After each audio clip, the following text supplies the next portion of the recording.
The man is an academic. He's just looking for clues. See, this is how you connect with history.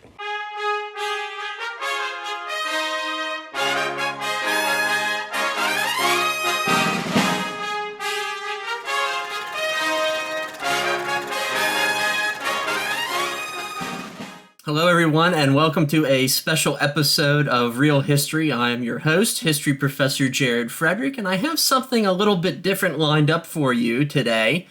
At the request of my mother, who is a big fan of the CBS comedy Ghosts, she suggested that I do a historical breakdown of the various supernatural characters who are depicted in this beloved comedy. And we could think of nothing better to celebrate the holiday season with than taking a look at this runaway hit from CBS.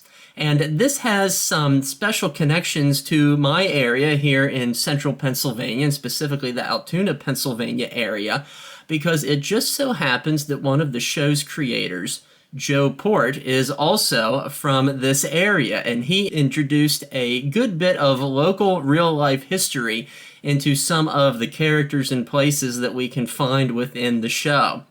And so what I hope to do is to offer a little bit of historical commentary on the background of some of these characters, and perhaps also do a little bit of then and now and real life and fictionalized takes on some of these individuals depicted therein. And we figured this ought to be something a little bit more lighthearted for the Halloween holiday season. So let's go ahead and take a deeper look at ghosts.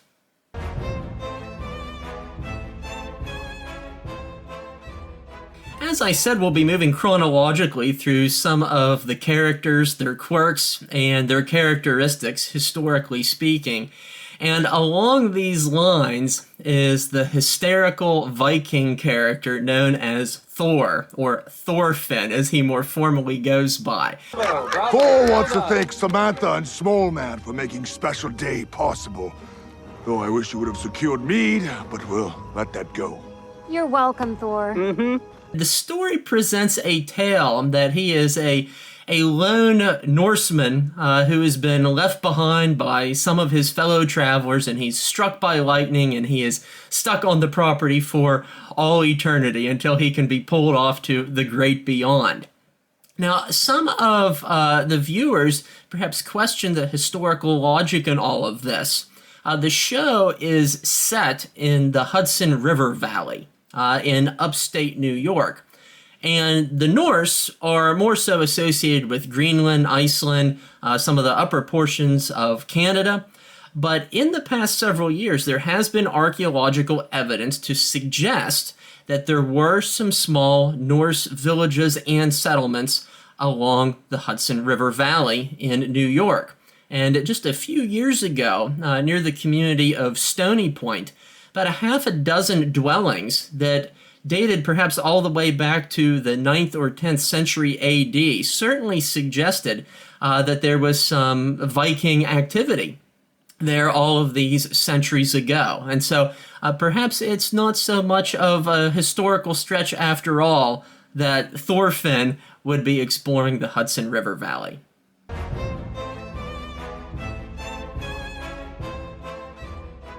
Next up, we have a much beloved character who goes by his nickname Sass. And Sass is a member of the Lenape people, and I believe his character originates to sometime in the 16th century, before the proliferation of European contact that would follow. A lot of people would argue that we did figure this out 2 hours ago. Oh my God, are you trying to bring up the tree thing again? It's hilarious. Yeah, it seems sort of familiar. Oh. And to make our home your home is truly groundbreaking. In my view, Sass is one of the more underdeveloped historical characters in the show. We haven't learned too much about him other than he likes storytelling. He is a little bit of a cynic. We don't really know how he met his demise. Did he come into contact on a frequent basis with incoming European colonists? A lot of this has yet to be explored. And so what I'd like to do is to do a little bit of an introduction on the Lenape.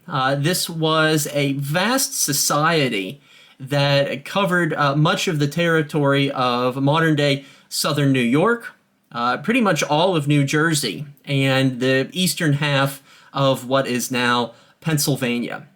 And in many cases, these were known as the people of the first light. They were right up against the East Coast, therefore the sunrise hit them first. And in my Pennsylvania history class, we have some great discussions about the Lenni-Lenape, and among them is their interaction with the likes of the first Pennsylvanians and people who were following William Penn in his grand experiment. For the better part of 80 years, there was no warfare in Pennsylvania. It was a peaceable kingdom, as William Penn desired. But that vision would ultimately be betrayed by his sons and his grandsons. A little bit further to the north, in the far northern regions of where the Lenni-Lenape resided, though, is presumably where the character of Sass resided. And so I would really like to hear from the filmmakers and see him be developed a little bit more to offer us a glimpse of pre-colonial indigenous life.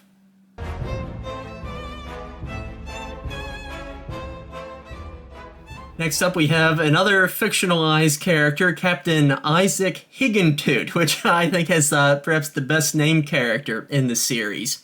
Ma'am, I believe that shirt that Jay's looking for is in the hallway closet upstairs. Lieutenant Colonel Chesham. Captain Higgintoot. And Higgintoot is an officer in the Continental Army during the Revolutionary War. And he is also a closeted homosexual. Now, here too, a lot of people implied that this was a little bit of a historical stretch, but perhaps not so much when you look a little bit deeper at the historical record. Because the most famous individual along these lines was also one of the great heroes of the American Revolution, and that was Baron Friedrich von Steuben, who was an officer in the Prussian military, purportedly served on one of the staffs of Frederick the Great, and then in the 1760s was unceremoniously booted out of the Prussian army because of his sexual orientation. And the crimes as such could be very, very severe in the colonial world. Ultimately, though, what happens to von Steuben is that he crossed paths with an American diplomat by the name of Benjamin Franklin. And Benjamin Franklin saw the potential talent in the likes of von Steuben and forwarded him to George Washington to help train and to help mobilize and better prepare the Continental Army, specifically in this regard, as it was at the Valley Forge encampment. Franklin and von Steuben may have inflated his resume a little bit in doing so, but von Steuben arrived at the Valley Forge encampment. He hardly spoke a word of English, and so orders were barked at a bunch of American sergeants who comprised a drill team in both German and then in English. And von Steuben was an individual who very much whipped the American army into shape. And so he ended up here in America because of his sexual orientation, and by virtue of that, nobody else wanted to have him. And in the due course, though, of it all, he becomes one of the great military tacticianers of the United States Army, and there are aspects of his Blue Book, his training manual, that are still used to this very day. I also think that Higgintoot is a little bit of Benedict Arnold as well. Perhaps he lets his ego get the best of him. He allows this to get the best of his feelings and his interactions with others. And of course, it's these sorts of character flaws that lead to Benedict Arnold's demise. I also think there's a little bit of Arnold in this captain, because there is reference to Fort Ticonderoga. Now, at one point, Benedict Arnold does attack Fort Ticonderoga, and I think we see an amalgamation of a number of different historical factors herein. But perhaps the campaign or the ripple effects in which Higgintoot loses his life is after the Americans are forced to capitulate at Fort Ticonderoga in upstate New York in July of 1777. And it is purportedly after the Americans abandoned Fort Ticonderoga that this man loses his life as a result of dysentery. Although that condition is made light of in the show, it was anything but pleasant in real life.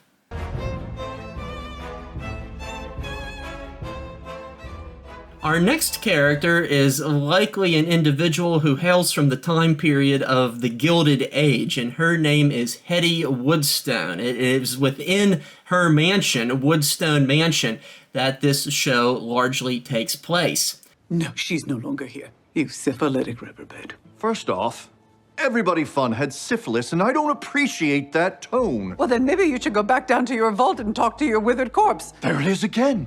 What happened to my obedient wife? Well, modern women don't just defer to their husbands, Elias, and I have learned from the living lady of the house that when she doesn't like something, she says so. Now, this one has a very strong connection to my area here in the Altoona, Pennsylvania region, because Hedy Woodstone is slightly based off of the real-life historical character of Hedy Woods Baker. And Hedy Baker was married to a local ironmaster by Elias Baker. And Hedy's husband in the show, the version thereof shown in the sitcom, makes a cameo as a rather gruff and uncomfortable and mean-spirited person. But given that show creator Joe Port is from the Altoona area, he adopted their names, incorporated them into the show, and one can therefore surmise that Woodstone Manor is in fact a recreated version of Baker Mansion, which still stands in Altoona, Pennsylvania to this very day. In fact, it's the second oldest building to be found in the city. It was completed in 1849 after several years of construction. It was completed at the outlandish cost at that time of $15,000. And how the Bakers made their money was through the iron industry, of which there were many rich deposits of iron here in the central Pennsylvania area. And it just so happens that whether you believe in the supernatural or not, Baker Mansion is often rated as one of the most haunted homes in Pennsylvania. In fact, I just read an article recently along those lines. And so this is perhaps, the story of Hedy is perhaps the most tangible to a real-life individual.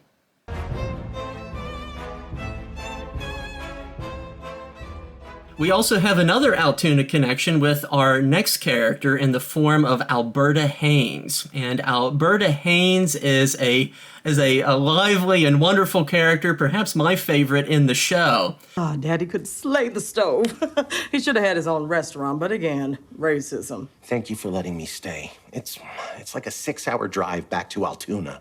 And she is a jazz singer. She is a musician from that time period whose character actually hails from Altoona, Pennsylvania. And so I found this really, really interesting from a historical perspective because up until the 1910s and the 1920s, there was an increasingly large African-American population in Altoona, Pennsylvania, which was a predominantly railroad city. And during the Great Migration, as African Americans were seeking to escape Jim Crow and segregation in the Deep South, many of them were coming to places like Altoona to seek out industrial work, especially as the First World War was underway. Sadly, though, as we see in a lot of communities, racism often followed those African Americans who were seeking a new life. And in this regard, Altoona, Pennsylvania was no exception. We see a growth in Ku Klux Klan membership in this area. And look no further than this photograph for some visual evidence along these lines, where a small rally is taking place overlooking the city. Sadly, too, jazz itself was something that was very critiqued quite heavily in Altoona, Pennsylvania newspapers. It was something that was looked down upon.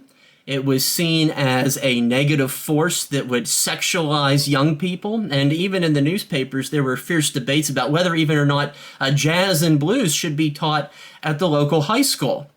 And so something like jazz, even though it's something that is purely American, was something that was very controversial and contested here in the central Pennsylvania area. In any case, the fictional character of Alberta was fairly recently honored here in Altoona. CBS had a nationwide promotion in connection with the show, and sure enough, there was a mock-up of the Alberta Haynes Museum that came here to Altoona, and that's where I got this pin highlighting it as such. And it was a wonderful bit of outreach connected with the show. And the display, appropriately enough, was hosted only a block away from Baker Mansion, which was, in fact, the setting inspiration for the show. And so it was really just a wonderful and very entertaining day that allowed this community to connect with its fictionalized version of itself seen on television.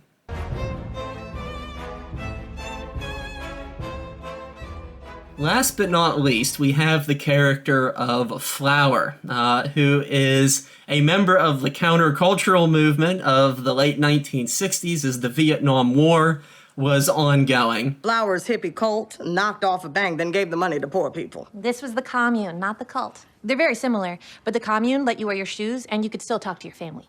And she gets into trouble now and again in her real-life exploits, as described in the show. She joins a commune at one point, involved in a bank robbery connected with that. In my mind, Flower is perhaps a representation of a Patty Hearst-like character. And Patty Hearst was an heiress to a vast media fortune in the early 1970s when she was pulled in and kidnapped into the ranks of the Symbionese Liberation Army, which was a far-left organization, although perhaps Flower is a little bit more innocent than some of the real-life exploits that actually occurred during the Vietnam War era. I'll let you be the judge on that point. That wraps up this special edition of Real History, something very different that we've done here on the show, where we analyze some of the historical traits of a popular sitcom. But our channel is ever growing. We are always trying new things, and we would love to hear your feedback. What would you like to see on our channel? What would you like to see on Ghosts on CBS? We want to hear from you. So we welcome you to check out our comment section below, leave your thoughts. We also welcome you to explore our website at realhistoryfilms.com, where you can find all sorts of great educational content. If you enjoy our channel, we invite you to also become a supporter of us on Patreon, in addition to checking out our t-shirt store on Teespring. One of the best ways that you can help us out and help the channel grow is to click that subscribe button if you haven't already. We really appreciate you tuning in. Until next time, and until the next episode, stay curious.